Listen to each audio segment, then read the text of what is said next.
Hey, everybody. How's it going? I am attorney Michael Eline. As you know, I am a California and Texas personal injury attorney, but I'm also a constitutionalist and I love my country.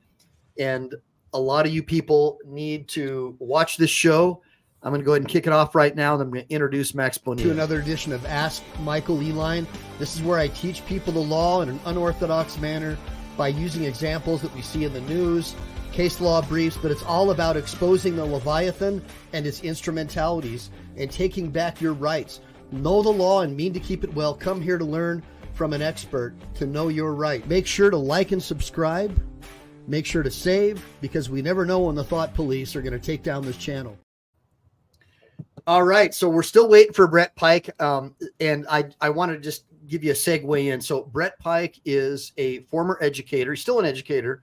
He's a former teacher who is now a homeschool extraordinaire, and he's also somebody who is involved in homesteading. And we know that homesteaders, and especially like the Amish, are under massive attack since this last federal election. We know the deep state hates people who don't want to be part of the great Leviathan. And we know that there's a massive effort to dumb down the children and the youth of this country. And more than ever, we're seeing that happen in real time. And so as a result of that, I know that a lot of people follow me because of my work with the Second Amendment and the First Amendment. And a lot of people who follow me really don't trust the police or law enforcement. But I want to tell you guys at the outset, if you don't trust police and law enforcement, stop getting police and law enforcement and start looking at who's running the system. And with that being said, I just see, okay, I'm going to go ahead and add Max really quick to the chat. Big Max. Yes. Everybody, introduce yourself again, Max, for the audience. A lot of people love Max. Go ahead, Max. So today I'm dressed as the conservative John Fetterman, as you can see.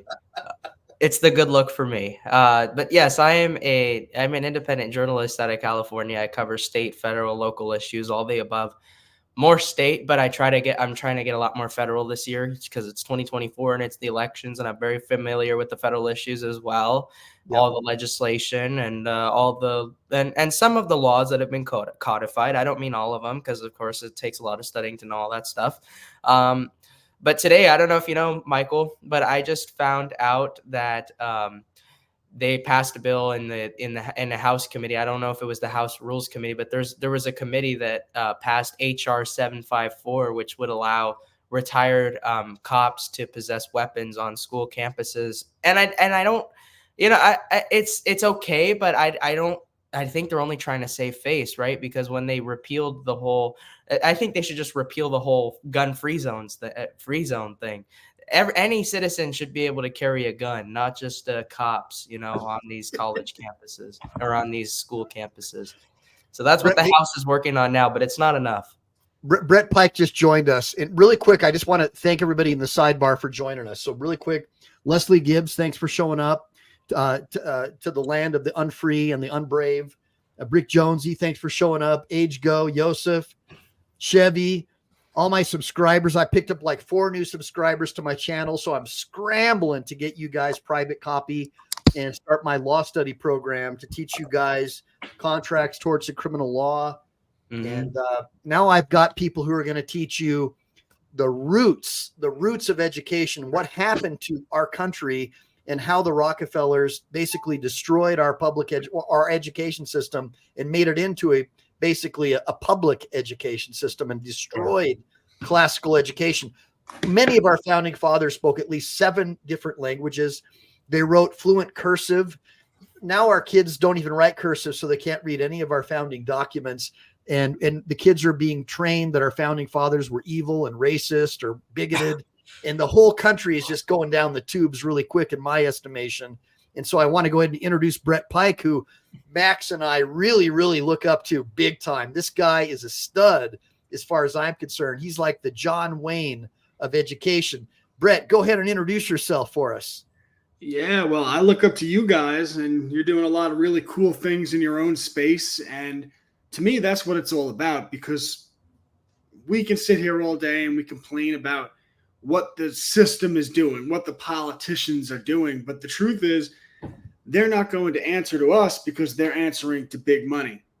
unless we get leverage. And the way you get leverage is by starting to build up from the base level, to build parallel systems. Because when you start to build parallel systems, and I'll give an example, what I mean by that is I built a homeschool company, right? And a few years ago, there might have been 1 million people homeschooling. Well, now there's 3, 4, 5 million, right?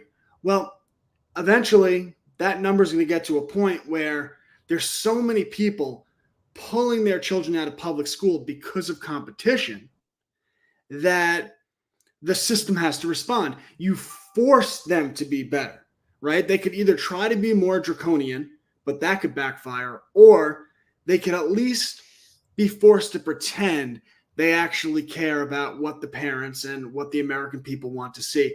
We can force them, we could gain leverage, but we have to do it by building instead of complaining. And John Wayne is the Brett Pike of Western movies. So that's your new moniker. You are the Brett Pike. John Wayne is you. Am I John Wayne? Is this me? My father would appreciate that. Really quick, Brett, I want to share something with my audience so they can get an idea of the incredible. The biggest mistake I ever made as a parent, in my opinion, was letting my children go to public school. The second biggest mistake was letting them go to a school at all. The purpose of school is to manufacture employees for businesses. It's not to teach your children to be smart. There's a book that I would recommend highly. It's called Weapons of Mass Instruction by John Taylor Gatto. He was a 5-time teacher of the year in New York, in the state of New York, 5-time teacher of the year. And he became totally disillusioned when he realized that the purpose of being a school teacher was not to teach math. I think that maybe he taught English or math. He said, I became disillusioned the day I realized my job was not to teach math, but my job was to teach school. Think about it. In school, they teach you that nothing is important. How do they do that? It's the only place that you will ever work in your life where you work on something for 45 or 55 minutes and then a bell rings and you close your book. You don't care about that anymore until tomorrow. It doesn't make any sense. And the reason they use bells in schools is because that's what they use on the assembly lines. Lunchtime, ring a bell. Okay, go to lunch. Ring a bell again. You come back from lunch. Like the whole thing was programmed for a stimulus response. We still tell our children, well, if you want to do well in life, you got to go to college, get a degree. Well, the only reason we tell them that is because that's what we're expected to tell them. We haven't really thought about it. And every day, more and more people are figuring this out and teaching their kids things that actually matter. Check out my private homeschool community. And Cubs to Bears books. ClassicalLearner.com. This, man, I just get so motivated every time I see you, dude. You're so good, bro. I mean, those videos are awesome.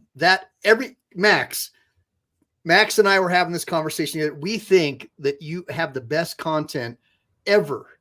Your stuff is so good, Brett, and we're so proud that there are people like you on this planet. Though that what you're doing right now to try to save our youth and save our country is unprecedented. And I really want to thank you, and I'm super glad that you came on today. Now, also, Max had just mentioned that California apparently passed some law to allow, officers, I guess retired cops, right? Go ahead and tell us. This is the House of Representatives. So they passed a bill that basically allows retired cops to possess guns on school campuses. And I'm saying, why don't they just repeal the gun-free zones in their entirety so that any citizen can possess a gun instead of just a cop? What's the whole deal? Gun-free zones are pro-criminal zones, right? That's guys? right. That's what exactly. They've destroyed us by implementing gun-free zones. Unless there's a sign out in front of the school saying you're going to get drilled down if you mess with these kids, people feel free to do that. Yeah. And so, Brett, I just wanted to give you a little bit of a segue in about what's going on here. So a lot of my audience really, they do not like law enforcement, and most of them recognize that police have zero duty to protect individuals. Their job is to protect the government, municipalities, and to raise revenue. And so they really dislike cops. And what I keep trying to tell them is, you guys should not hate cops. You should hate the politicians who are hiring them, because they're enforcing policies like Lucy cigarette policies to raise taxes and whatnot. That's what got Eric Garner killed in New York. He was selling loose cigarettes because New York wanted to raise cigarette taxes. And so, Brett, what I try to tell my audience is, you guys need to start looking at things at a deeper level. Stop hating on the cops and start hating their bosses, who immediately throw those same cops under the bus when the cops get in trouble for enforcing those same policies. So Brett, what do you have to say about that? Yeah, I always tell people to be careful when you want to throw out an institution when you don't have a replacement for it. And the other day I was driving in the car. It's actually my birthday. I was driving in the car, had my wife right next to me, my 2 kids in the back, and a police officer was behind me. And he started tailing me, and I noticed him right away. And he was on me for a good 5 to 7 miles.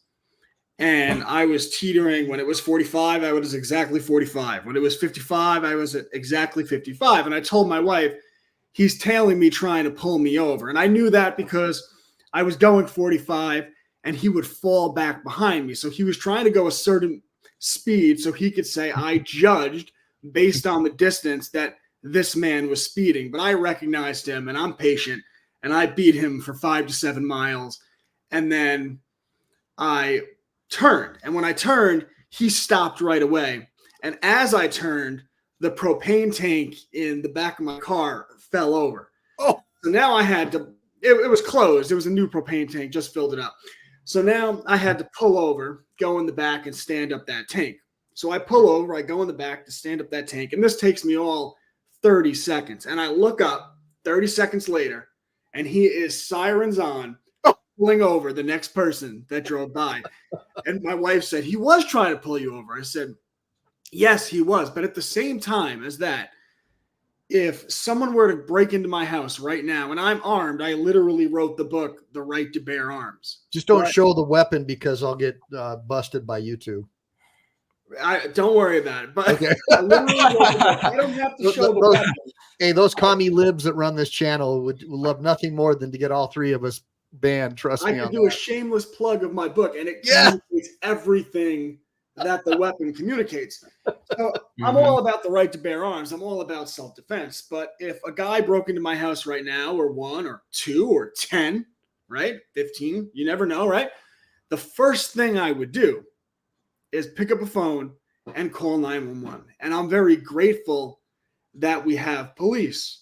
So with everything, there's a dichotomy, and it's very easy to be a purist and say, we absolutely don't need police, but careful of the world you wish for, right? I mean, go to some of these inner cities where they've really neutered police, and you see how that's going. Now you could say, go the other way and let's, take the chains off of everyone and let's just let everyone arm up completely, which I'm all for. That's more my style, yeah. But even with that, I would still hope there is a group of people that, in general, that I hope would stand for good, that I could call. So, but Brett, I gotta throw a wrench into this. The police are allowed to legally lie. They're trained to lie. That unfortunately, the Supreme Court has ruled that the police are allowed to lie. So their whole culture is based on lying. So I agree with you in principle that we do need some kind of a peace officer, or the Shire of the Reef, the ancient word for sheriff, which would stand up and protect the people from a king and stand up for the Magna Carta. But we don't have that. We have a system of law enforcement that does not protect our unalienable rights. They have no duty to protect individuals. Their job is to protect municipalities, as evidenced by the Rodney King riots. The only people who got out of that in a fair way were the Korean shop owners who had AR-15s, those same AR-15s which were banned under the Liberties law that was passed because they're an assault weapon and they're bad. So how do you reconcile that, Brett? Because I got other people in the sidebar who want to hear what your position is on that. Well, the world is what it is. So you better know what the system is, and you better know how to properly defend yourself. And I think what you would tell them, I'm guessing as an attorney, because the police are able to lie, and they might approach you as your friend, but they're trying to get a bust. They're trying to get a speeding ticket on me, right? They're trying to do what they do. Is the first thing I would say is make sure that you never answer questions. You could ask questions. You could ask them lots of questions and get them to say something that they shouldn't say. But for anyone that's followed politics and how this stuff has worked for the last few years, whether it's the police, whether it's the FBI, I remember with Michael Flynn, right, when they eventually brought up charges on him. If you really look at what happened, it wasn't for anything that they had got him on. And I'm not saying Flynn's good or bad. It's just an example that comes to mind. Yeah. Understood. He spoke to the FBI for about 10 hours, and he went into the conversation thinking, I'm going to speak with them. That's fine. I'll give out my side of the story. They spoke to him for about 10 hours. And then within that conversation, they got one statement, and they kind of got him to say something a little bit different about the same thing later on. And then they said, look at him. He lied to the FBI. Your ass is going to jail. That's and that right. should be all everyone needs to know about if you speak with law enforcement. But what I tell people, and the example I like to use, is with the Black community, right? Or as Trump would say, with the African Americans, right? So right. With the Black community, because in that community, you have a lot of complaining about policing in the United States of America. And you see all these videos of people getting pulled over and acting like unhinged lunatics. You're not going to arrest me, and they're physically fighting back. Well, if you have any understanding of the law, you know that you don't physically fight back, because by doing that, you're giving the law leverage over you, right? You're resisting arrest. You're assaulting a police officer, right? Which you should do. Yeah. So it's the last thing you should do. So for me, if I'm a parent, and especially if I'm a Black parent, what I'm doing, or a Black community leader, is I'm doing a lot of classes with young people, teaching them how to properly respond when a police officer approaches you. And the start of that might be putting on a recording device, right? And then asking questions, but never answering questions. And when you're giving commands, to be passive, right? And to comply with that, because you have to know where your fight is. And it's not a physical fight. You will lose that every time because of what the law is.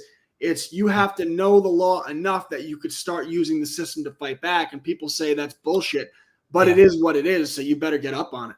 Exactly. And Michael, that's what people don't understand. They have to be polite with the police, and they have to know that if the police want to search them, they have to give consent for that anyways. And so like if a police is saying, stand by. When you say search, are you talking about because they can't search a car without it. Right. I'm saying they need consent to search a car. So if they say step outside of your car and now I want to search your car, you can lock the car before any of that goes down. But it's really all about being polite and knowing how to handle it. It's not about getting physical. And I agree. We can't get rid of law enforcement unless we have some other institution. And we saw that with the riots back in 2020, the BLM riots, the Antifa riots. They got crazy and chaotic. And it was that was peaceful, Madison, according to the mainstream. But it was James Madison that said men are not angels. And we saw. Could I elaborate on what Max was saying? Sure. Please. So Max, you're dead on, right? You lock the glove compartment because they're not allowed to search. And then what I would say to take it a step further is if they say, I'm going to search your car, you say, are you allowed to search my glove compartment if it's locked? Right? You don't even make a statement. You don't say you can't, because anytime you're making a claim, now the onus is on you. So you want to put it, right? Especially if it's being recorded, because then if anything goes to court and they did anything wrong, right? So you say, are you allowed to search my glove compartment if it's locked? And they say, well, and then whatever they say, you say, well, are you allowed if I haven't given you consent? Have I given you consent? Isn't this being recorded? Have I given you consent? And then they say I have probable cause. Well, what is your probable cause? Right? And now, not only is it being recorded, but they're actually being forced to make claims about what it is that they're doing. And then if it goes in front of a judge, they're allowed to lie. They're allowed to lie, Brett. They're allowed to lie. So my point is, but if they go in front of a judge, right, and then maybe they wind up searching it and they go in front of a judge and now they're on tape saying, well, this was my probable cause. Well, now you're in front of the judge and the judge is looking at it and he says, wait a second, that's not probable cause. This entire search is illegal.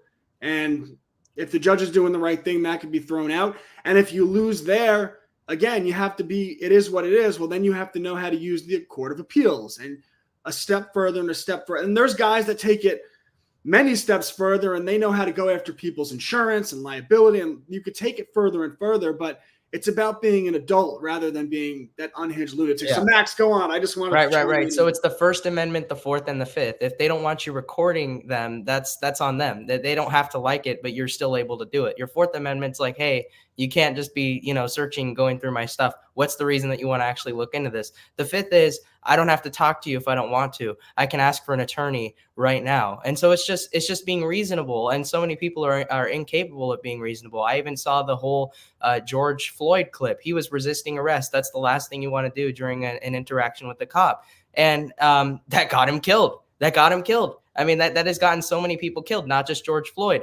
But it's like James Madison said, men are not angels, which is why the founding fathers created this country. They created a constitutional republic because they didn't want people that were just like governed by impulses, where you had mobs overcoming one another and then creating new governments based on these impulses they had every single, few minutes or whatever, just over disagreements that they had. And so that was the only way to really create something stable, was to have elected representatives as a check on the people. And I think it's interesting when you guys bring up militias, because I don't remember who it was, whether it was James Madison, John Jay, or Alexander Hamilton that wrote about this in the Federalist Papers. But the purpose of the militias were for citizens to get together using their Second Amendment rights to be able to fight a tyrannical federal government. That was the purpose, is like, hey, each state should have its own militia just in case the federal government tries to rule over them in a way that's not constitutional. And let me clarify some things for both of you in case Sure. you don't know. We have regulars and irregular militia. All males 16 and over are irregular militia.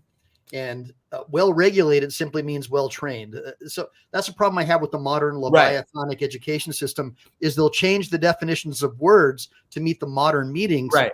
And that's what a lot of the modern leftist judges are doing. And it's just destroying our whole constitutional system of government. Go ahead, Max. We're trying to change definitions, and then saying that you can't have a modern day gun because it's not covered by the Second Amendment is like saying you can't have TV news because it's not covered by the First Amendment. That's like saying only newspapers were covered by the First Amendment back in 1789. Therefore, only newspapers should be covered by the First Amendment now, which is absolutely ridiculous.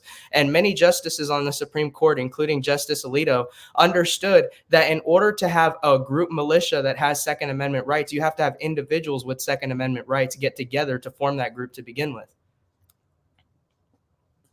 Yeah, I love it. Yeah, I think it's funny where people who are anti-Second Amendment, right, who they want our right to bear arms to be regulated.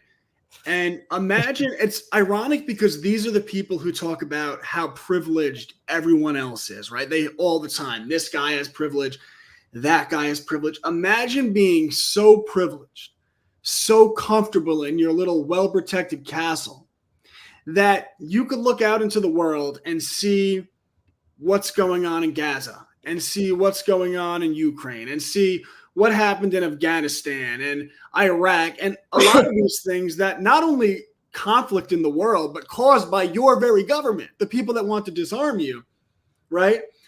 And you can see that and be so disconnected from what true horror really is. I mean, Michael's a Marine. He could speak to this, but war, and it's a horrible thing to live through. Mm-hmm. And to be so disconnected from that you don't understand why you need the Second Amendment in the first place. Yeah, no, exactly. And there's been plenty of Supreme Court precedent on this. I mean, the District of Columbia tried to take those rights away from Dick Heller to have a gun in his own house. And the Supreme Court, DC versus Heller, said, no, he has a right to have a gun in his own house for protection. You're not going to curb crime by preventing someone from doing that. And at the end of the day, it's the criminals that get their hands on the guns when they try to take them away from the good people, because that's exactly what they were doing there. And then in New York and California, they have these stringent background check and ammunition round laws that have been struck down by the Supreme Court. And then there's also Casey versus Bruin, where New York tried to impede on the ability for people to have permitted carry in public. And the Supreme Court again said that you cannot even do that. And some people even argue against the constitutionality of the permitting process and having to ask the government for permission for a weapon to begin with. But there's so many tyrants that don't even want to allow that. It's because it's ridiculous. Yeah, it is ridiculous. Ridiculous. So guys, look, I know it's kind of weird because there's three of us in here, mm-hmm. and you guys have all had a chance to meet Max the last couple times. I just want you all to know how difficult it is to get Brett to come on my show. Brett is one of these guys who works probably 14 to 15 hours a day. He is a true homesteader. This guy's out plowing fields, doing his tractor thing, and he is a true homeschooler with a homeschooling business called Cubs to Bears. And this guy, if you watch his videos, you will be mesmerized. You will not want to stop watching them. And I think I included you. If I didn't, Brett, hold on one second. Did I? So you see it's Classical Learner right there, guys, down there under his name. It's kind of hard to find him on YouTube, but on the thumbnail of this video, I put his YouTube address. I'm telling everybody, check out his YouTube. I think he's got, like 500,000 people on Instagram already. I mean, you're just killing it, dude. I mean, people just love you, bro. Well, yeah, I have a pretty significant Instagram following, and I need to post more on YouTube, but I am that busy. And what I tell people, because a lot of people are passionate about freedom, and it's a good segue because we were just talking about the horror of war, and Americans can't really relate to what happened in Afghanistan, Gaza, Ukraine, wherever there's conflict in the world, Yemen. And you hear a lot of people who are frustrated with the system, and they say, we need a revolution. And I can't think of anything more horrific than the thought of a hot war being fought where our children play. And people need to be very careful with their rhetoric. And I think people get that way because they feel like they have no power, right? People get that way when they feel like the First Amendment has failed, right? That they don't have a voice, that they have no representation, taxation without representation. But what I would tell people is you do have that voice, but our lifestyle, we have been enslaved by our own vice, by our own convenience. And because of that, our power has dwindled away. The government is a government for and by the people, but it only has to answer to the people if those people are strong enough to have leverage. And in order to do that, we need to be self-sufficient. We need to have supply chains. People need to grow their own food. People need to get out of debt. We saw in 2020 when they shut the country down, how were people controlled? They were leveraged through their need for food and their need to pay off their debt. They were saying, you can't go to work unless you do this, right? So the reason people were desperate is because people have spent the last, 20, 30, 40 years watching WWE and the NFL, getting drunk and being enslaved by their own vice, keeping up with the Joneses. We can break out of that. All of that power that we have given away, we can take back. It's at our fingertips. And I don't just talk about this stuff.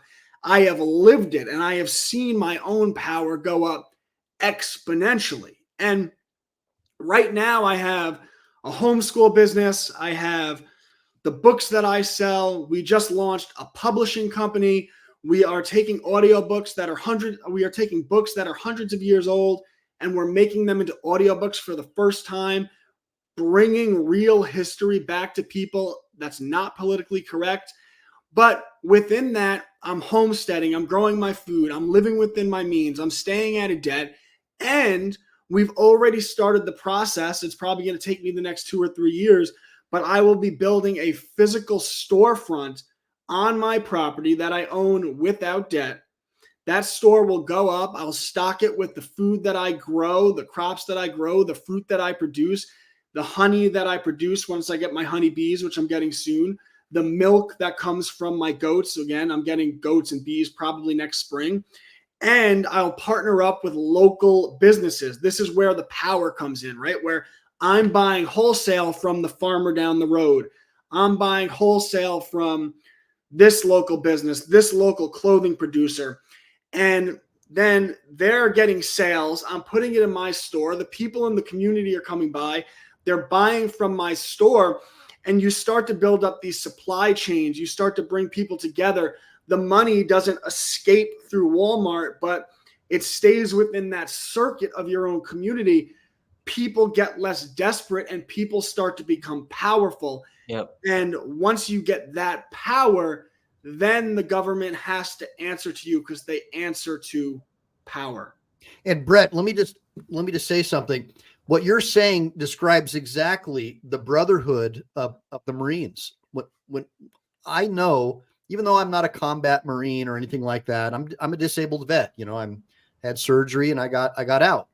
Yeah. But that brotherhood is exactly what you're describing. I know right now, anywhere I go, if I see someone with an honorable discharge pin on their lapel, I've got a couch to sleep on. It's that same system that you're talking about.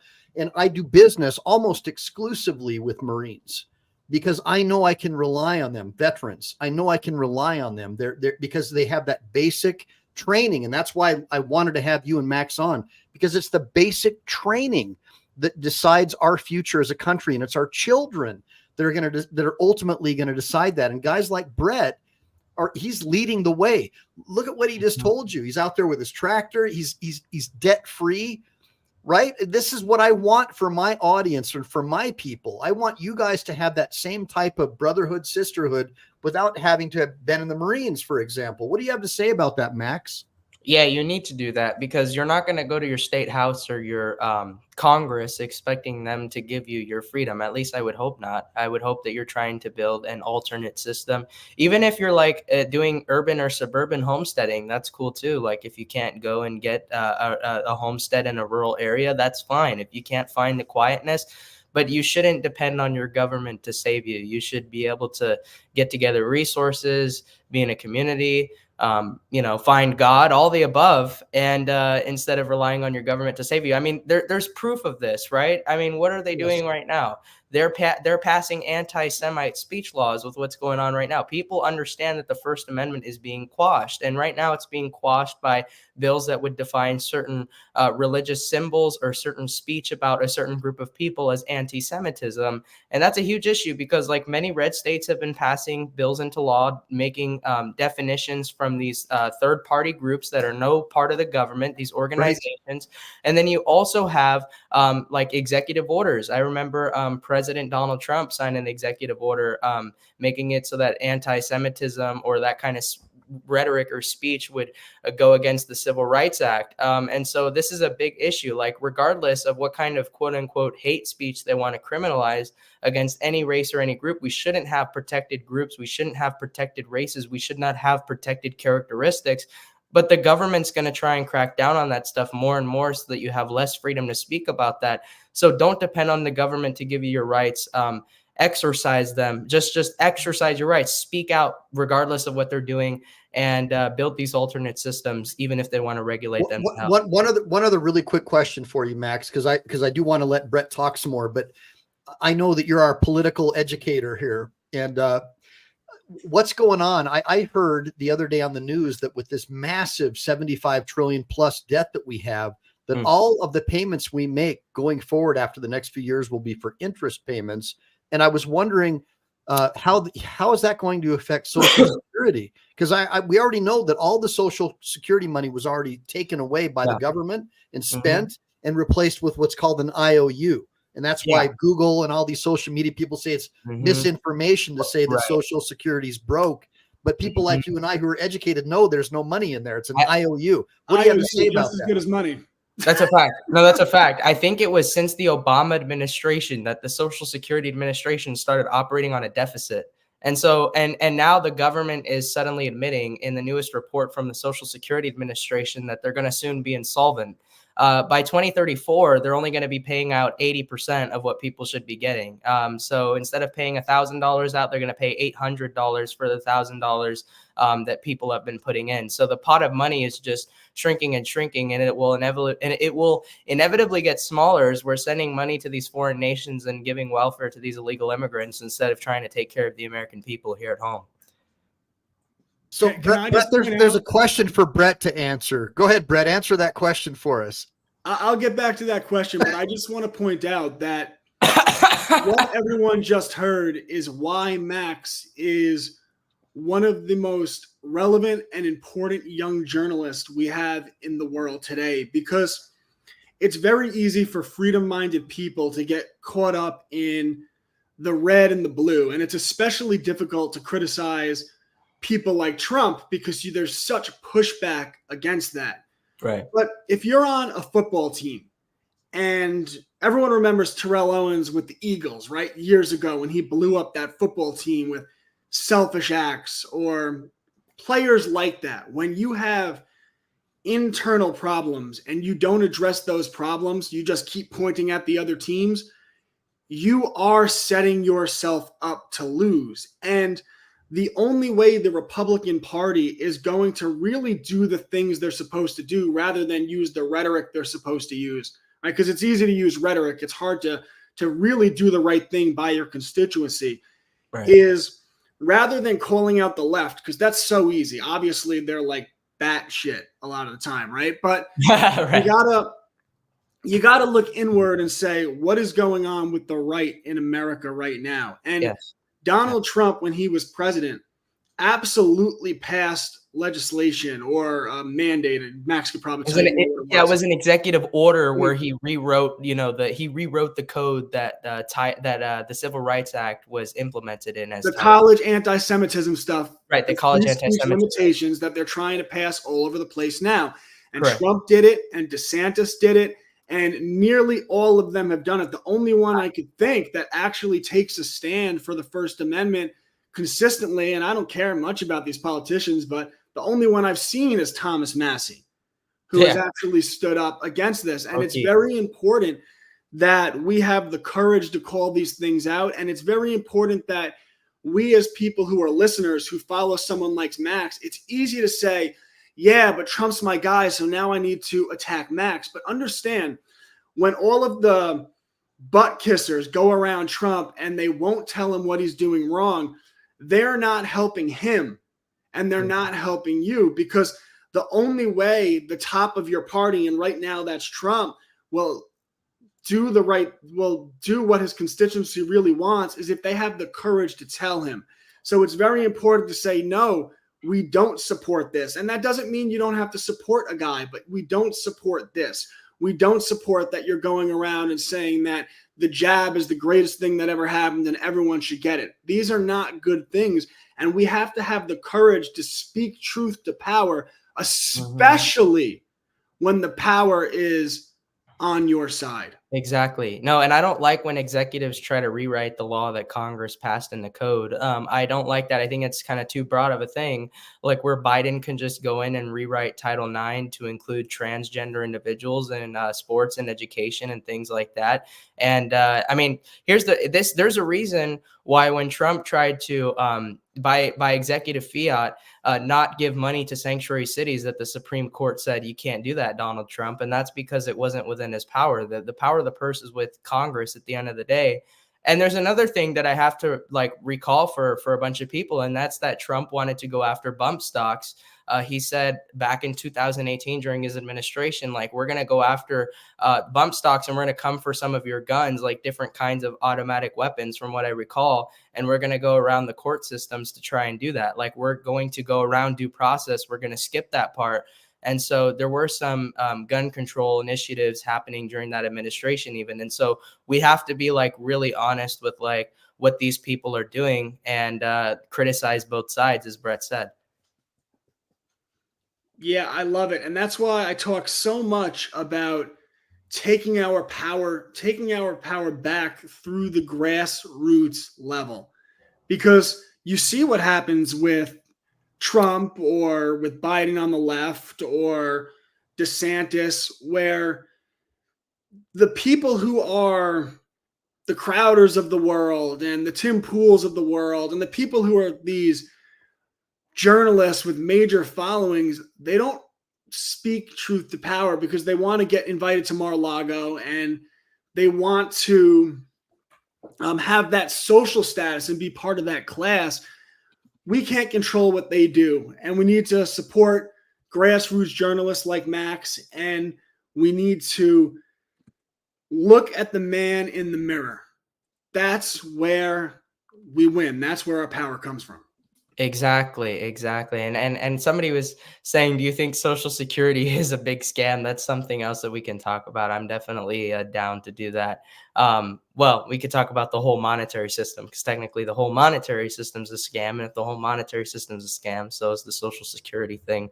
And I was going to mention too, I mean, this is another one of the criticisms that I've given Trump throughout the years, is that there was something called the CARES Act, where the government was immediately trying to get stimulus checks passed through Congress.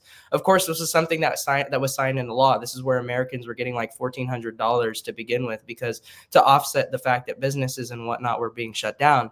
And Brett mentioned Thomas Massie, and Thomas Massie was a huge advocate against the CARES Act. In fact, he was the only vote in the House of Representatives against that bill.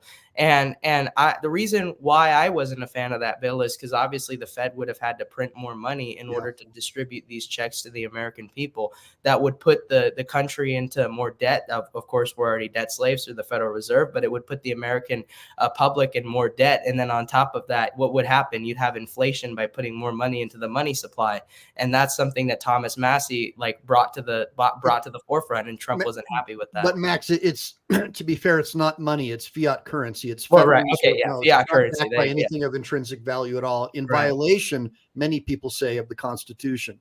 What do you have to say about that? I'll say money so I can still use it. Go ahead, Brett. Can I tell you an amazing story about the CARES Act? So there's this guy, Crow 777 Radio, CRROW 777 Radio. So 2 R's. There's a fake one that tries to rip him off with 1 R.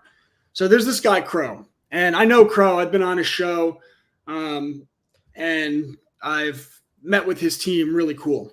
And Crow is an amazing guy. You want to talk about learning how to fight back with legal stuff, a lot like Michael does. I mean, Crow is really plugged in. And when the CARES Act passed, what he had explained, and he had a bunch of attorneys on that explained that the CARES Act was really an offer.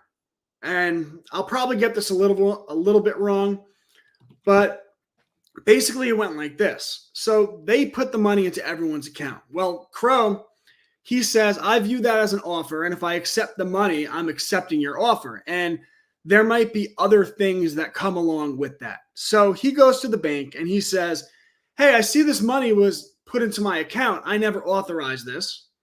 And the bank said, well, this is part of the CARES Act. And he said, I don't care. I never authorized this.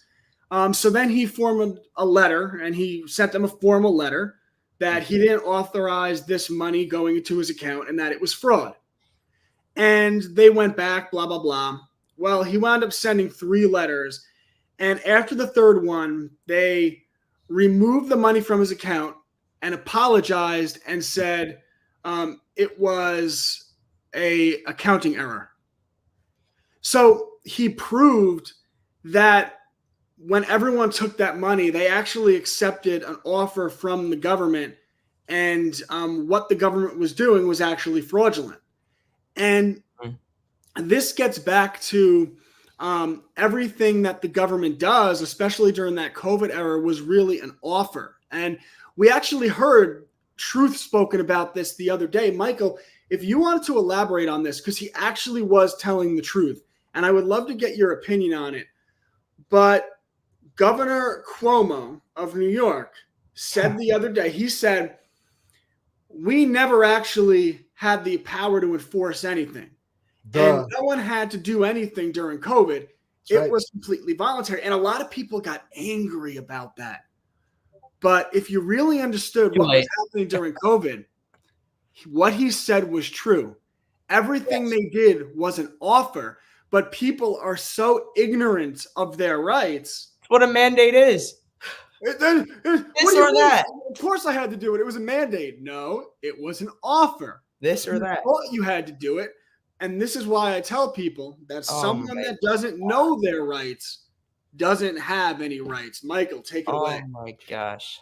I can already tell Max is ready to explode with his volcanic intelligence. I was saying from the beginning, a mandate is a choice. A mandate is a choice. A mandate is a choice. They passed not one single law to get this whole COVID protocol going. And they were just invoking emergency orders. And who was it? It was governors of each state saying you better shut down based on emergency powers. They were creating quote unquote, not really laws because they're not a legislature, but everything they were creating was a mandate. So you didn't actually have to comply with anything. You could have been like, where's the law? Where's it in the state code? Where's it in the federal code? Please show me. It enriched all of their billionaire friends in the pharmaceutical industry and in the medical field who are trying to do the forced transgender surgeries and all those guys who are going to make tons of money if they keep voting for the same politicians. But look, everything that Max said is right. But the reason why I have Brett on here tonight, it's the education system that caused this, because we have an education system that was brought here by a billionaire family called the Rockefellers. It was borrowed from Prussia, and it was designed to create a bunch of lemmings and drones who will do anything that politicians or the government wants them to do. Totally the opposite of what our founding fathers wanted. Totally the opposite of natural law. And that's the problem. And that is why I'm so grateful, and why Max and I are so blessed tonight, and so is my audience, to have this opportunity to have Brett talk to us, because everything he's saying is true. Go ahead, Max. Oh, well, I'm sorry. Like I'm about to say this, like when Rockefeller's like, I want a nation of workers, not of thinkers. He's not just saying I want people who will work for bosses, but I want people who will work with the tyrants. Absolutely. You know? So not just people that will work for somebody, but people that will work with somebody that's trying to take away their rights. Absolutely.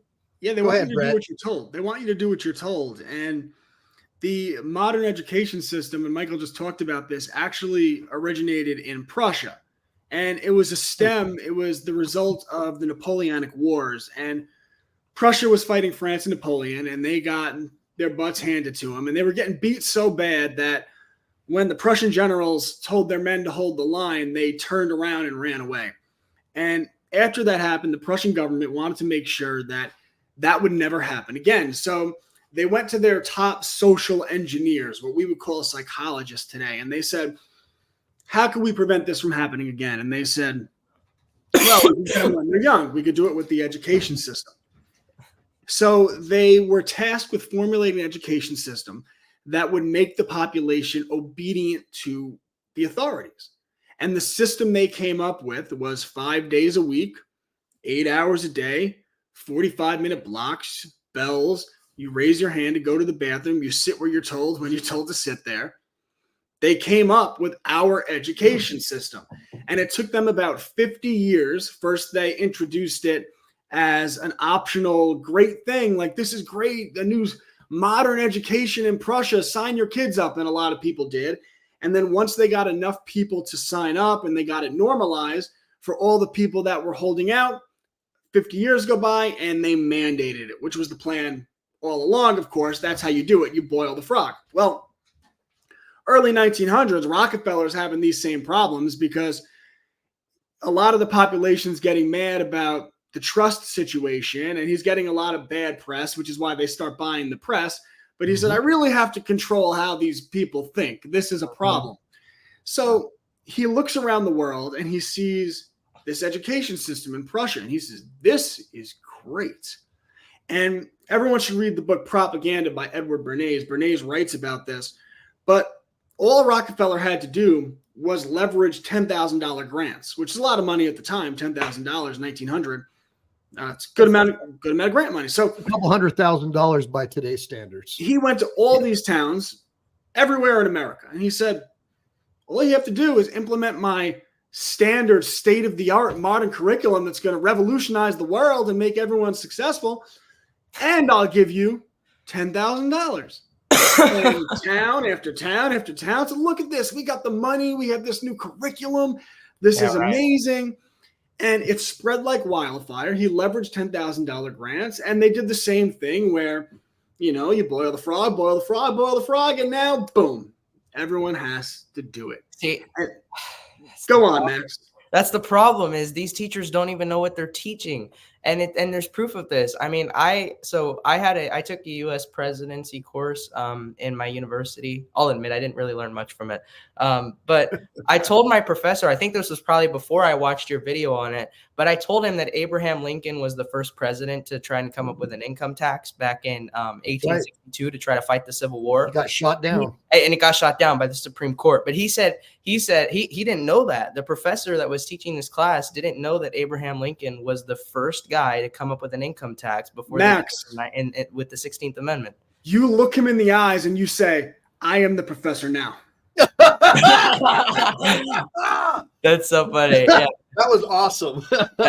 Well, class is over now, but there's a big problem in our education system. When I saw your video, I was like, yeah, that's right. Abraham Lincoln did do that. Because I was looking it up on my computer at one point because I had some thought about the income tax and I wanted to look it up. I found that it was the 1860s that they tried to get it, and it just didn't work. Well, Max, I think I figured this out. I saw one of Brett Pike's videos, and it turns out that one of Bernays' ancestors, along with Obama, controlled this massive propaganda network. What's it called, Brett? One of the descendants of Bernays? It's a small entertainment, a small streaming platform called Netflix. Oh my goodness! So Barack Hussein, Barry Obama, and one of the Bernays family members control Netflix? Really? Actually, that's interesting because Netflix actually typically donates to leftists, and they donate to leftist politicians in my state. When my governor was being recalled, Netflix donated $3.5 million to his campaign to help him out. The CEO was like, I want to get in on this. Let's help him out. Well, Max, I noticed something. One of my little cousins was telling me, Unc, like, how come in all these movies, like all the stars and the heroes are black dudes and all the bad guys are white guys? What's going on? It's like Netflix seems to be trying to make white people look like they're evil and they're the enemy. Mm-hmm. And I just wanted to know what you think about that, Max. Yeah, well, this great country was founded by majority white Europeans, and they were great people. Let's just put it that way. They were very young. Some of them ranged from 18 up to like early 30s. And so these guys were pretty young. And so, be grateful because, you've got technology, you've got infrastructure, you've got all these things that were created by majority white men. They created the entire system, right? So if you're really that pissed off at white people, stop using your cell phone because that was probably created. Yeah, but the modern white man is just the biggest cuck I've ever seen. I mean, it almost makes me embarrassed about being white. And I'm a white enthusiast. I'm like, I love being white, but I see these people and they cuck so hard. They say the border is open and we're being replaced. And I'm like, how many kids do you have? Oh, I can't have kids in these times. What? If you don't want to be replaced, you got to have children. And this is why I tell people you need to get married young. You should be having 3, 4, 5, 6, 7 children, just like your ancestors were. Yep. And people used to understand this before we were enslaved by our conveniences. Yeah. Where people are so wealthy that, they think they don't have enough money to have kids. Where it's like during the Great Depression, you look at the pictures and there's just families with 13, 14, 15 kids. And the priorities are so backwards. They want that car. They want to keep up with the Joneses. They want that house. Screw that. That's not wealth. Yeah. Wealth is walking through your front door and having a bunch of little people run across the room and give you a big hug. Like, man, so true. So true. It's crazy because in this country now, if you have just 3 kids, you're already like a patriarch amongst patriarchs. That's true. I mean, that's what I've said. I said, like, the dream for young men should be to be a patriarch amongst patriarchs, and 15 children in a homestead sounds great. But Max, people are figuring it out, and there are so many young people who aren't cooked, like the whites that I'm enthusiastic about, the strong whites. And they are having kids from a young age, 3, 4, 5. And by the way, I respect the Bonillas, and I hope that a young man like yourself has a lot of kids and gets on that pretty soon because we need more good people in the world. Me too. Absolutely. And I think you got to find, unfortunately. Ladies, Mr. Bonilla is out there. He has a good head on his shoulders. He's telling his professors he's wrong. He's a young man. He's already building a pretty substantial media platform. And if you get on Max Bonilla right now, by the time he's 30, you're going to be very well off. So that's my pitch for Max. So I'm throwing. I appreciate that. Yeah, no, thank you for the advertisement. Yeah, I'm Max Bonilla, and I endorse this message. I love it. Yeah, it's just like the politicians, how they say that at the end of their campaign ads. That was great. Thank you very much. This is great. You're right. I am Hispanic. I'm bilingual, but I'm definitely accustomed to American culture and values, and I love everything about it. And people tell me that because of what I am and who I am, that I can't be that way, and that I must hate the people that I descended from, and I must hate, quote, my people, which I know is a racist view. That's typically what leftists use, is race. They say, look, if you're brown, but you're willing to assimilate to an American culture, that makes you a bad guy. But no, I love my country. I love common sense, and I love my people. And my people doesn't mean your skin color. My people means if you have a decent enough character for me to associate with you, I will call you my people. Amen, brother. We're all humans. We're part of the human race. Go ahead, Brett. Do you know the origins of the term racist? I believe it was. No, I don't. No, it was a communist that did that. I thought it was a communist. No, people think it's a communist, and the communists actually took it from, I forget his rank. He was a military member in the United States. Pratt. Forget his first name. Shane Pratt, but it was in the late 1800s, maybe early 1900s, and the Native Americans were refusing to assimilate into American schools. They were trying to force the Native Americans into American schools, and they were saying that we want to hold on to our culture. We want to hold on to our history. We want to have our own in-group preference. And he came up with this term. He said, no, you can't hold on to your nation. You can't hold on to your history and your culture and your language.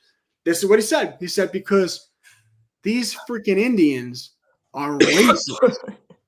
And that was the first time the term racist was normalized, the same way it's being weaponized, ironically, I say, against white people today, where they're saying, no, you can't have a nation, you can't have tradition, you can't have a history, you can't have a culture, because that makes you racist. Well, I say, I can have a history, I can have a nation, I can have a culture, and that doesn't mean I think I'm better than, someone else. But as soon as someone tells you that you can't have your history and your tradition, they are using that, they are weaponizing that against you to break you, and you need to have strength. And that's why I say I'm not a white supremacist, because I don't believe I'm superior, but I'm certainly a white enthusiast, and I'm very enthusiastic about my ancestors because they absolutely crushed. Have pride in your ancestors. I mean, I'd say it's less about race and, like you said, more about them crushing. And if you're a Native American and your ancestors did a great job living in teepees up until this point, absolutely have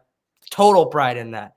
But when you don't have a nation, when you don't have cultural agreed upon values, when you forget about your history, that's a problem. And they're getting people to do that. I'd say more on the left than on the right, because they're using the word racism to get them to do that. And now we don't even have a unified language. Like the US doesn't have a national language, like an official language. And I think we should, because that's what keeps nations united, is instead of having people come in and speak 100 million different languages, having one common language, having one common set agreed upon values. And obviously you can have your religion, but I mean, people loving the fact that our country offers that kind of freedom. But yeah, we don't have any of that. And now we're just importing these people, and now they're replacing us because, they don't understand any of that stuff, nor do they care. They're here for the freebies. But wait, Max, I heard on CNN that if you use words like they're trying to replace us, that makes you a white supremacist Nazi. Well, here's the thing. I'd say if you want to come to this country and you're willing to work, that's great. And you're willing to do it the right way, that's great. but you also should learn to speak English. And I'm saying this as a bilingual Hispanic. You should learn to speak 2 languages. I did it when I was young. Nobody that wants to come to this country and make a living should have a problem learning another language that's practically universal and spoken by the majority of people in this country. But the more and more we forget about that, the more and more that we import foreigners with the lack of any of this knowledge, we just are built on confusion rather than stability. And that's what they did with the Roman Empire. They just imported all these different foreigners, and the empire was destroyed because they no longer had a set agreed upon culture or values or any value for family. I mean, there was lots of course, promiscuity and degeneracy tied into a lot of the people coming into their borders and invading their country. And that's exactly what we have. And they're promoting this under the guise of, if you don't support any of that, you are a racist. So they are weaponizing that term to make people that aren't part of the moral virtue signal bad about that. Right. And I got to share something with the audience and you too. So my wife is Salvadorian, so my kids are mixed race. I'm Swedish and Norwegian, a little bit of Scottish. How dare you? Right. Yeah. And I'm accused by the modern academics, the blue-haired mafia, of being a slave master. So no matter what you do, they'll still try to find a way to say you're racist, right? Oh, if you're white and you're married to a black person, you're a slave master. It's like, I mean, Max, is this what you're experiencing on the campuses? Because I'm seeing it on TV, like these whack jobs with the blue hair, burning American flags. Are you seeing this? Well, I go to a private Christian university. I chose that on purpose, which is good. When I went to community college, I'd say that was probably more prominent. But now that I'm at a private Christian university about to go into my final year, I'm not seeing all those kinds of problems. Of course, there are many liberals on the campus, but like generally the curriculum is a bit more Christian and I'd say a bit more conservative leaning. But like I said, I've even acknowledged its flaws because they still forget to, talk about certain things in history. I like in my presidency class, I heard no mention of Woodrow Wilson. I heard no mention of the Federal Reserve. I had no mention of how, this affair that he had with a woman that didn't come out until he died could have been used as leverage against him to even sign that bill into law. So it's like, you don't hear about any of those things in school, regardless of, what school you go to. So I'm going in there acknowledging that even though it's Christian and conservative and it might have some great things attached to it, that there are still some, big flaws. Yeah. By the way, speaking of Woodrow Wilson, he had a handler, or his number 2, who was really the guy he relied on, which was Colonel Mendel House.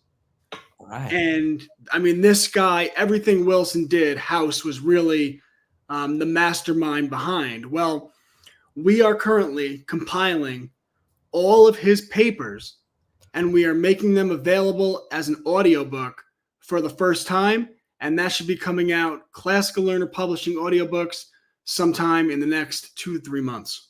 There you go. Plug it in. And I'm behind the 8 ball on Woodrow Wilson. I've done some basic research on him and the Titanic and all that other stuff. But as far as like reading the about the meeting on Jekyll Island and all that stuff, I haven't dug into that yet. I know it's real. I know there's plenty of historical information with regards to that, but I just got to get on it, Brett. I've got to spend my summer doing stuff like that. Yeah, well, it really is in terms of turning points in American history, it's one of the most significant turning points in our history, because it was the restructuring of the financial system. And studying politics, that whoever controls the purse and controls the money has a tremendous amount of leverage over what's happening in the country. And that was really the point where the bankers, or a smaller number of bankers, gained a lot of leverage over how the United States of America would be run.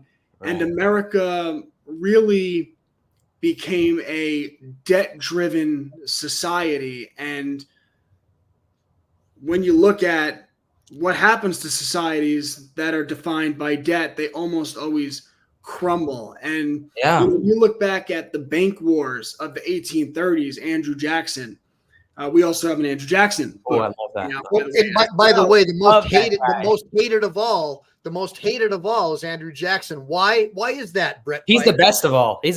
Sorry. Why is he so hated, Jackson Brett? Was one of the most popular presidents in United States history, and he was known as the people's president. And the reason for that is he canceled the charter of the second bank of the United States of America, right? America had a central bank, and Andrew Jackson shut it down. It was known as the Bank Wars. And he not only canceled the charter, by the way, they did take 2 shots at him, but they missed, and he beat his assassin with a cane. That is a true story about Andrew Jackson, because the general was an absolute legend. He was not just a hero from the Battle of New Orleans. He was an absolute legend who would beat his assassin with a cane. Not taught in any public school, by the way. That is so based. Yeah, he stopped the corporatocracy completely from ruling the United States, and that's why they want to like harp on the Indian Removal Act of 1830. This guy's so bad. Ready for this? He didn't just end the second bank of the United States, and he saved America. He gave America a good 70 plus more years of being that 1776 America, but he also paid back 100% of America's debt. And when he left office, he had shut down the central bank, and America was not in debt. And that is why they teach everyone that Andrew Jackson was a terrible, terrible, terrible man. The bankers, the guys who run Netflix, the guys who own the Washington Post, they're no different than the guys who went to Jekyll Island. These guys are all scumbags. They don't care about you.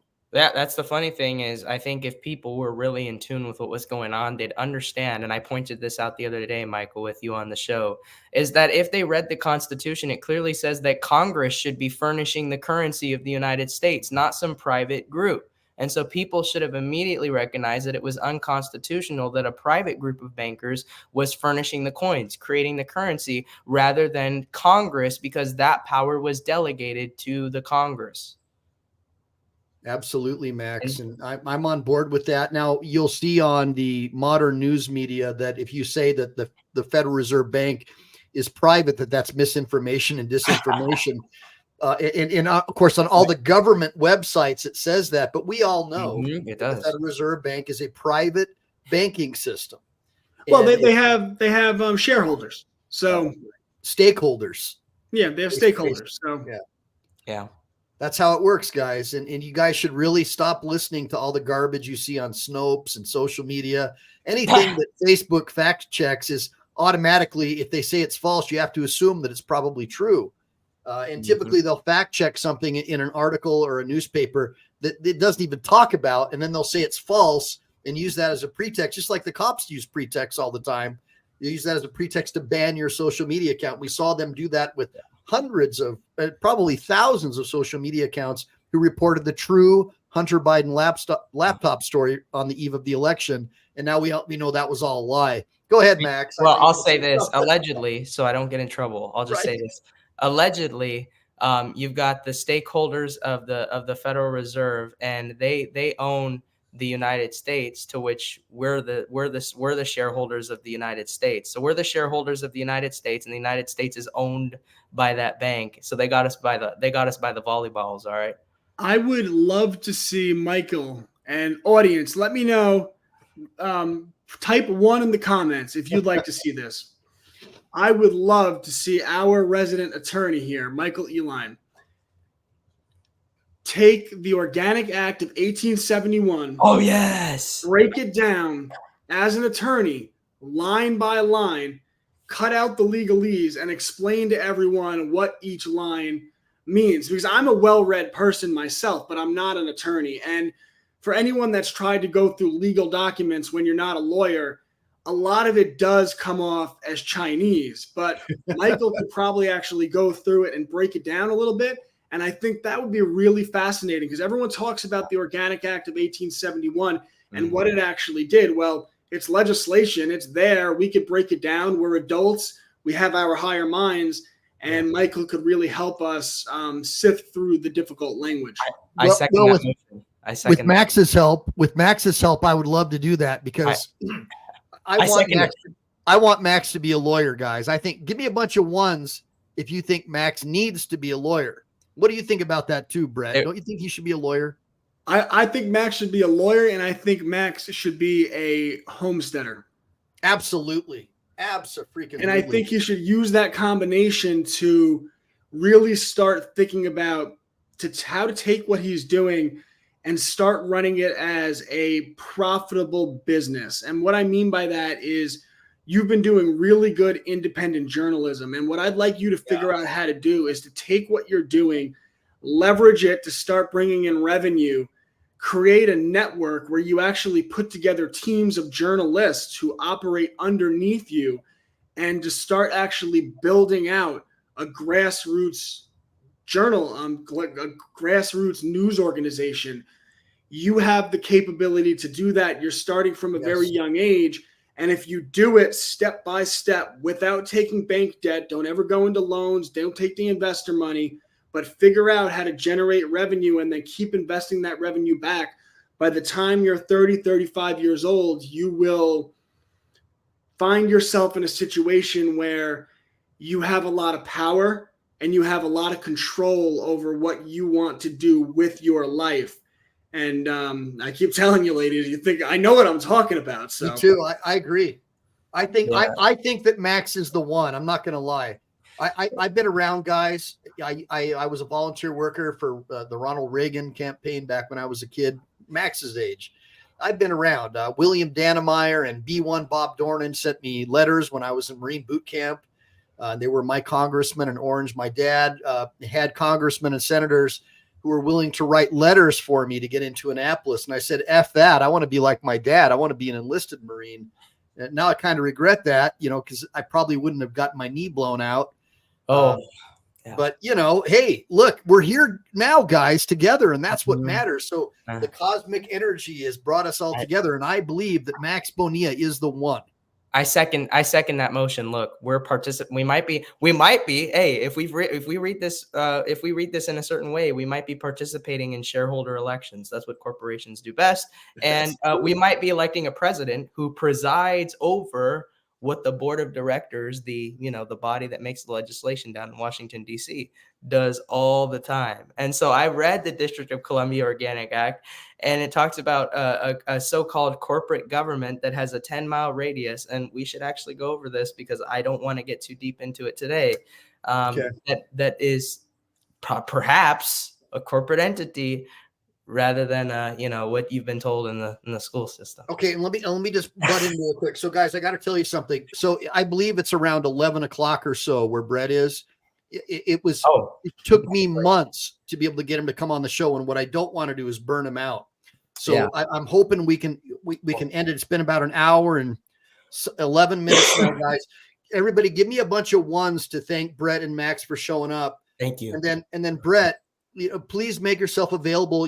I want to do this Organic Act thing with Max, but I want to have you come on with us as we break it down, or maybe, you know what I mean? Like try to do something where we can all do it together, because I think that people need to see all of us together fighting for what's right. So give me a bunch of ones, guys, if you want Brett and Max and I to come back on maybe in about a month or so, where we break down the Organic Act of 1871. And with that being said, I want Brett and Max to say their goodbyes, and then I'll do my final endings. All right. Yeah. Well, thanks for having me on. And I always appreciate your perspective on things. And Max, I've been a fan of your work for some time, so it's cool to meet you in person. And I'm very optimistic about what you have in your future, because when I was a younger man, I certainly wasn't as impressive as you are now. I'll tell you that. Yeah.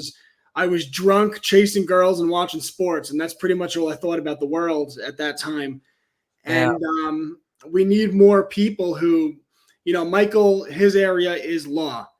And, I saw someone in the comments asking Michael if he was going to run for. No, but I'll help Max. I'll help Max be the next governor. I'm focused on rearing my children. I'm not interested in being governor. If I may, I think that's the trap people fall into, where they say, oh, I see an impressive guy, I want him to be governor. I don't want Michael to be the governor. I want Michael to use what he knows with law and build something in the area of law, in his area of expertise, that creates power for all of us. That's right? what I want to do too. That parallel system that I'm always talking about, because then you could force the governors to do what you want them to do. And Max, I want him to take his journalism and his extensive knowledge history and law. I mean, I know a lot, and a lot of the things that Max talks about are, he has a more in-depth knowledge than I do, which is, I respect that very much. And I want him to take that. I want him to take that spirit of following Gavin Newsom around and doing things that everyone could do that, but Max did it. And I want him to take that spirit. I want him to build a grassroots journalistic organization that forces Fox News to be better, that forces CNN to be better, that forces the Daily Wire and Crowder to be better and to speak truth to power rather than capitulating to power and taking the money. Just like I've done with the education system, because everyone in whatever your area of expertise is, whether you're good at music, whether you're good at art, whether you're good at law, whether you're good at journalism, you have the ability to channel into your area of expertise, whether you're a farmer, and you can build parallel systems that increases the power of we the people. And then when you do that, you realize, because they have to respond to power, that we actually still do have a government for and by the people that answers to the people. Well, much respect to you, Brett. I don't know. I don't know that I'm as well read and well studied as you are, because there are some things you talk about that I really want to catch up on. Some of these family ties you talk about, some of these ties between lobbyists and politicians, and bureaucrats and politicians and all that stuff. I know some stuff, but I don't know that I know some of the stuff you've presented. So it's all great. It's all amazing. And I just wanted to say this, by the way, guys. Everything that I say is just alleged. I don't want to get in trouble for this later on. So everything I say is an allegation. It's not, I don't accept it as pure fact, but go look it up, go do your research, go look into these things so that you're not just taking my word for it. But it really has been an honor to be on here. And if we crowdfund, I may just have to crowdfund and go to Washington, D.C. and be like, hey, if you guys can crowdfund for me, I'll go to Washington, D.C. and confront these people on video like I do here in California. Let's just take it across the other side of the country. Max, we're going to. Let's do it. But I have to say this. Thank you for having us on tonight. It's been tremendous. So guys, we are going to build the channel out. Look, I've been working really hard to help my follower or my subscribers or whatever, and to help other people who are being abused by the government. But honestly, my goal, you see these two guys right here? These are the guys that I want to promote, and I want you guys to support them, because these are the kind of guys that will support my family and my kids if I pass away. And you need to think like that. You need to think about people who think beyond their nose. When I call Max, sometimes the guy's in church and he can't talk to me. How many politicians do you know who actually believe in God? Or just give it lip service? This guy actually has a moral compass and a moral base. And Thomas Aquinas said you have to put people in power who know the law and mean to keep it well. I don't want somebody like me in a position of power who used to chase skirts all the time. I want somebody like a Max in power. I want to be able to know that the guy that I elected is somebody I can trust to babysit my kids. And I want you guys to start thinking like that. It's just crazy what's going on in this country right now. Go ahead, Max. I'll tell you who their God is. It's the devil. It's Lucifer. The devil, man. It's the devil. Yeah, well, absolutely. Yeah, exactly. It's the devil. I agree. So you just gotta. They're open about it, Max. I mean, they're putting satanic Baal stuff in Target. BlackRock's pushing this whole transgender thing. That's Baal. That's Baphomet. Baphomet is the transgender demon. This is another show for another day, guys. But all I want to say is thank you so much, Max, and doubly thank you, Brett, for coming on. And I really, really appreciate it. And look at how happy Max is, because, dude, this is the first time that he's actually. We look up to you, Brett. I mean, you really are an amazing guy. And so I'm super, super happy. Everybody give him a bunch of ones. Give Brett and Max a bunch of ones. But what I like to stress to people about that, because I know people see me on social media and they see the videos I make, and they see I run a company, a homeschool company, and I've published books, and now I'm launching a publishing company.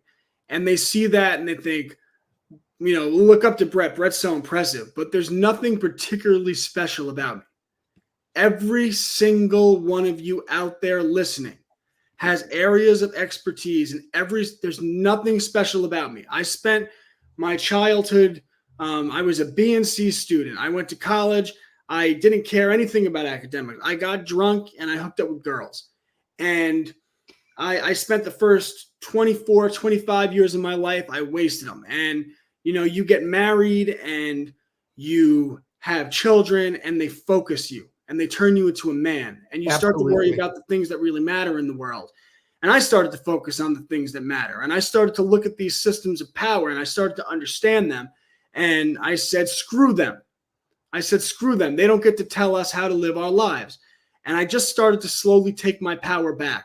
And that starts with an hour at night when everyone else is watching TV. For 1 hour at night, say, I'm going to commit every night. I'm going to sit down from 10 to 11 o'clock. And instead of watching that TV, I'm going to figure out how to do something for 1 hour. And some nights I'll sit there and I'll do nothing. And that's fine, because you spent 1 hour thinking about how you're going to make your life better and how you're going to make the world better. And what you'll do is you'll eventually find your interest. You'll find your area of expertise. And eventually something on that pen will hit that paper. And you'll start to put something together that might not seem like much, but you do it for a year, you do it for 2 years, you do it for 3 years, and you'd be amazed how one thing leads to another. And before you know it, when you put in all that work, just like a basketball player putting in all those shots, right? Kobe Bryant, he didn't always shoot like that. He at one time he was in a gym and he missed, and then he shot day after day, and he got up every day at 4 a.m. Well, people looked at him when he was 30 years old and said, oh, it must be nice to shoot a basketball that well. But what they don't see is all that time he put in. And every one of you can do that, starting with just 1 hour a night. And after 3 or 4 or 5 years, you'll be amazed at how many opportunities not only will you create for other people in the world, but you will have created for yourself. And you'll better your life and you'll better this world. So Amen. I don't just talk this stuff, I live it, and every one of you can do it. It's Thank not you, much, Brett. it's hard work. And then some, Brett, didn't you just have a 37th birthday, if I'm mistaken or not mistaken? 36. 36. 36. Yeah, somebody was asking how old you are. So he's 36 years old, guys, and he's a prodigy. And I want you to check out the, so is Max. Check out Classical Learner. Check out Outrage Teen. Make sure to like and subscribe to these guys and support them, because these guys actually give a shit. They're not doing this for likes. They're not doing it for views. Yeah, we want likes and views because we can get our message out, guys, but we're not doing it because we're trying to get rich off of YouTube. We care about this country. That's why we're here. I don't get paid for this. Are you kidding me? Anyways, with that being said, make sure to like and subscribe. Make sure to save it to your computer as well, because we never know when the thought police are going to take down this channel, especially when I have people like Max and Brett on here who are the absolute opposite of what these social media companies want to have on this channel. So anyways, everybody give a bunch of ones to Max and Brett, and Semper Fi, do or die.